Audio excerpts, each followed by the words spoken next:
Bom, pessoal, na aula de hoje nós vamos falar sobre programação não linear. E a gente já entra no módulo 3 da nossa disciplina de pesquisa operacional 2, tá certo? Até agora, nós trabalhamos aqui com problemas lineares, certo? Então, a gente trabalhou com problemas de programação linear, tá? E aí agora nós vamos ver um outro tipo de problema, que são os problemas de programação não linear. Então, como o próprio nome já diz, esses problemas de programação não linear, eles são problemas de otimização. Então, quando eu digo são problemas de otimização, continuo tendo uma função objetivo de maximizar ou minimizar, certo? E em que a função objetivo ou pelo menos uma das restrições envolvidas não são funções lineares das variáveis de decisão. Então, eu não estou trabalhando aqui com funções lineares, tá? Então, são funções não lineares.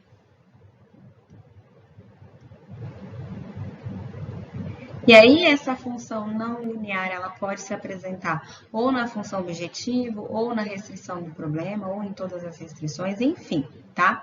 E aí, esse tipo de problema, ele é denominado problema de programação não linear, tá? E ele é usado para modelar as relações não proporcionais, e isso é muito importante, entre os níveis de atividade e a medida geral de desempenho, enquanto a programação linear, ela assume um relacionamento proporcional. Então, lembra lá que eu falei para vocês. Então, por exemplo, quando a gente tinha aí um problema de programação linear em que eu tenho, sei lá, maximizar z é igual a 2x1 mais 3x2, tá? Quando eu escrevo essa função, eu estou dizendo que existe uma relação proporcional entre o z e as minhas variáveis de decisão, no sentido de que esses coeficientes das minhas variáveis de decisão, eles vão ter relações proporcionais, tá? Então, esse nível de atividade aqui,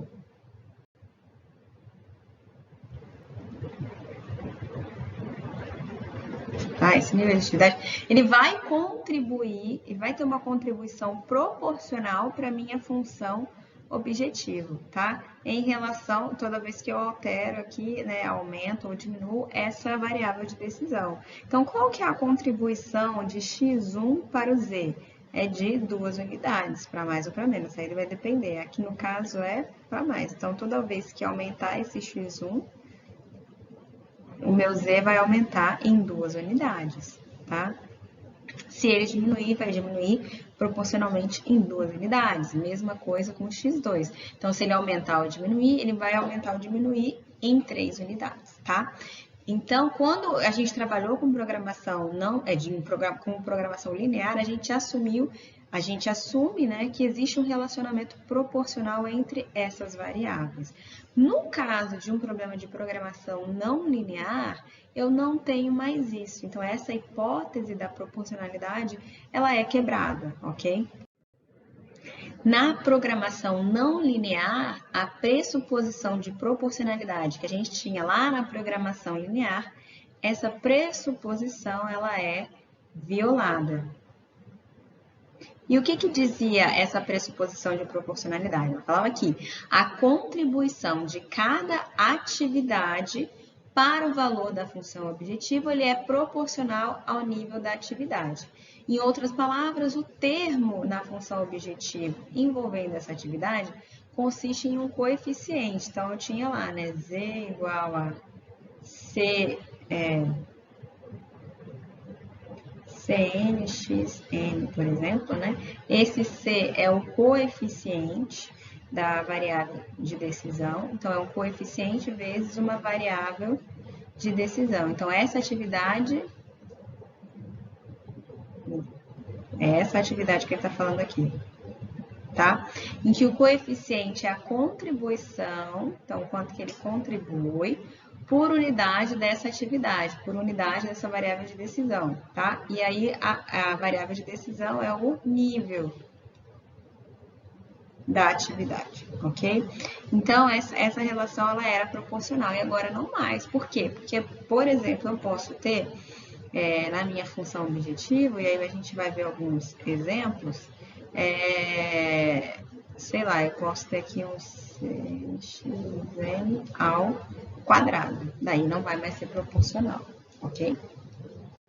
Como eu falei para vocês, os problemas de programação não linear, eles vão surgir quando essa pressuposição de proporcionalidade é violada, tá? E aí eu não vou ter relações proporcionais entre as variáveis. A gente tem aqui alguns exemplos de problemas de programação não linear, só para vocês entenderem. Então, por exemplo, no problema 1 eu tenho um caso em que a minha função objetivo é não linear. Aqui eu tenho a primeira restrição aqui do meu problema é não linear. Aqui no problema 2, a minha função objetivo e o conjunto de restrições. Aqui no problema 3, eu tenho a minha função objetivo e mais essas duas aqui, tá? Restrições são não lineares, são funções não lineares. E aí, o meu problema de programação, ele passa a ser um problema de programação não linear, uma vez que eu estou trabalhando com funções não lineares, uma vez que eu estou violando a condição da proporcionalidade entre as variáveis. Bom, aqui a gente tem um exemplo de problema de programação não linear, e a gente tem a solução dele pelo método gráfico, que vocês já conhecem e já viram em programação linear, tá? Então, nós temos a função objetivo, as restrições do problema são duas. Então, x1 menor ou igual que 4, e aí depois aqui essa segunda restrição é uma restrição não linear, tá? Então, uma função não linear, tá? Uma equação não linear, ok? E aí, o que a gente pode ver? Quando a gente insere uma restrição, que é uma função não linear, ela vai introduzir a não linearidade no problema, vai modificar as fronteiras do conjunto de soluções viáveis. Então, isso aqui é o meu conjunto de soluções viáveis. E antes, esse conjunto de soluções viáveis, ele era delimitado apenas por retas.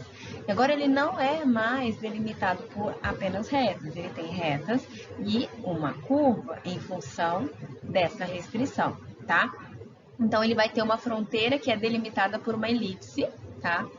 E por diversas retas. Tá? Nesse caso, a função objetivo aqui, ela ainda continua sendo uma reta. E aí, para eu encontrar a solução ótima nesse problema, é a mesma solução, né?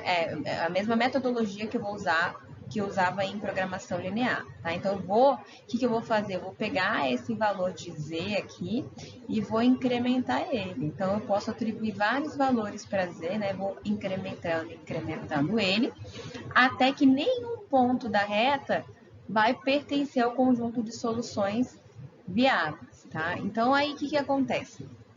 A solução ótima continua na fronteira do conjunto de soluções viáveis, ela vai estar aqui, né? Então, a solução ótima ainda está numa região de fronteira, mas ela não é mais um extremo, tá? Então, não é mais um extremo do conjunto de soluções viáveis.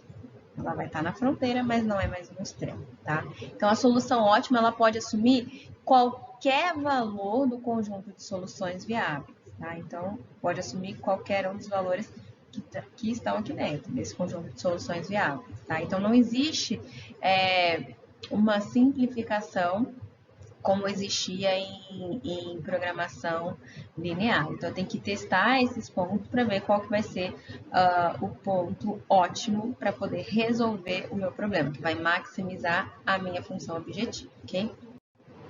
Bom, e aí a gente tem algumas considerações em relação à programação não linear. Primeiro, eu vou ter infinitas possibilidades de valores de x1 e x2 para o mesmo z. Então, eu posso ter um x1 e um x2 igual a vários números, e aí esse x1 e x2 ele vai me gerar o mesmo valor da função objetivo, tá? Para eu encontrar o ponto ótimo, eu vou fazer uso de um algoritmo, e aqui no caso, o algoritmo genérico, tá?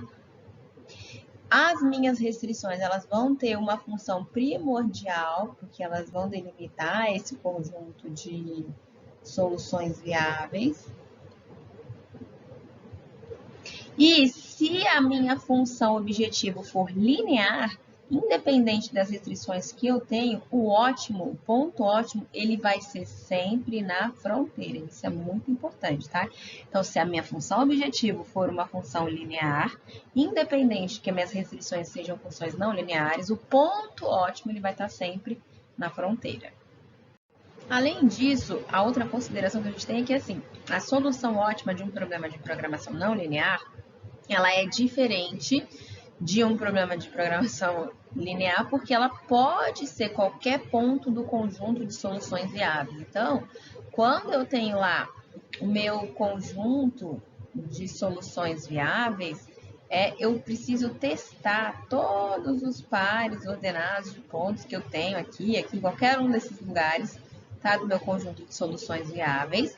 E aí, isso faz com que esses problemas de programação não linear, eles são muito mais complexos de serem resolvidos, tá? E aí obriga os algoritmos de solução a pesquisar todas as soluções viáveis e possíveis para encontrar o ponto ótimo. Então, essa busca aqui que existe nesse conjunto de soluções viáveis, ela é muito mais complexa, porque eu preciso testar todos esses pontos que estão dentro do conjunto.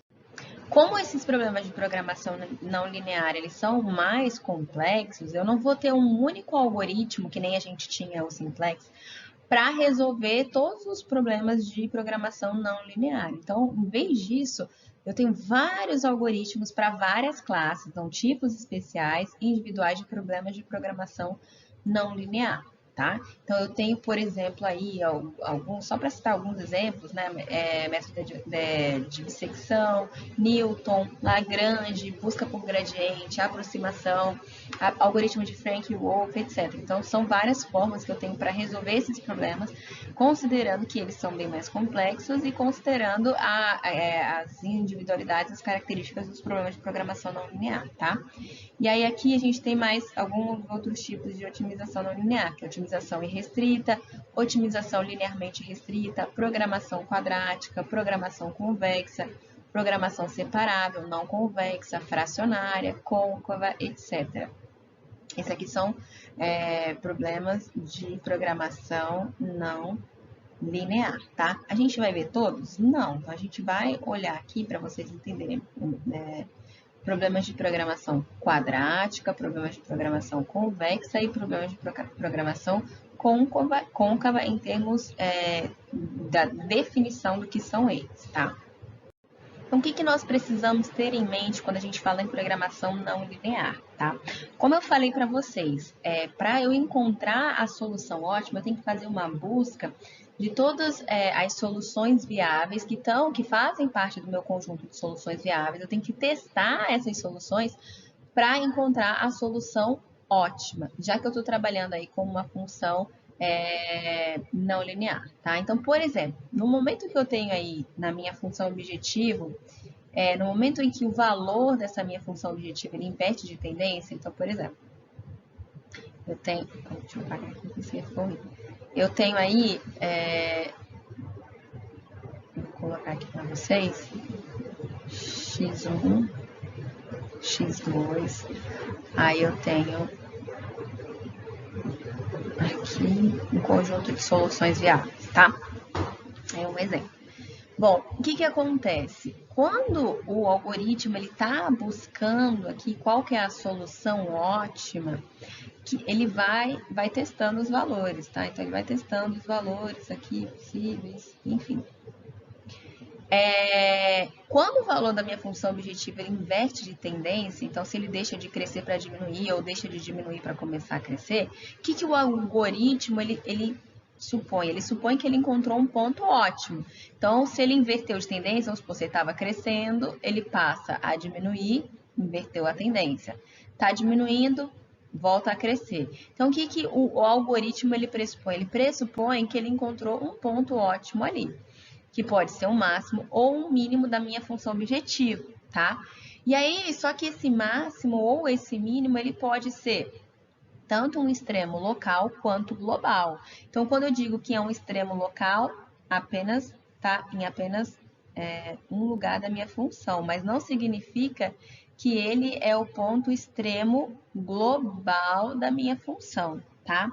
Então, com esse procedimento, ou seja, da busca que o algoritmo ele vai fazendo, ele não garante que a solução encontrada seja a solução global. O que ele considera? Ele considera que inverteu a tendência, né, da função. Ela parou de crescer ou ela começou a aumentar, enfim.